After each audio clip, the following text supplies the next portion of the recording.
like that? Yeah, I mean, that's a good question. That's often a question. It's like, hey, if I wanted to only look at a few, which ones are the best ones to look at? And they might change depending on who you are, at what age you are. There's, for example, alpha 2 macroglobulin is a very interesting protein. And it's in the higher end of the concentration within your blood. And it could be very useful for individuals that are pushing in, 45 plus, because it gives you different types of insights around, things that become a complication at that age. So around joints, it moves minerals around the body, but it's also consumed by, your joints in a particular way for when the proteins, it's time to degrade. So protein catabolism. And so that marker, not only is it kind of an indicator of, hey, how's the liver doing? Hey, what's going on with the joints? But also it is what I would say is a exercise factor. And to me, the exercise factors are interesting because some things in your blood will change depending on your fitness status. They'll change depending on your disease status.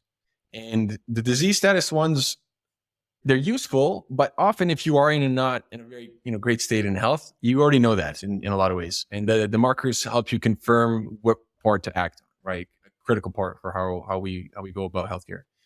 But for most individuals, we're going to say you're 350, 340 days, you're okay.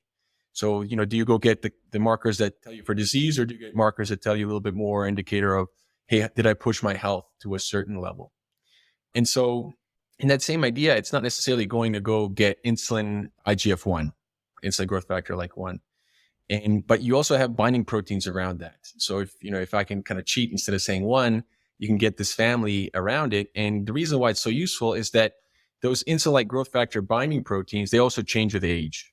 So then you know that, hey, not only do I have a certain value in which it kind of indicates that I'm trained status, but they could kind of deceive you where, just because you're fit doesn't mean you're going to age perfectly.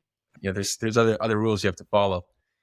And those markers, for example, can give you an insight on age, whether you're older than your chronological age, whether your biological age showcases a state that's different from your actual age.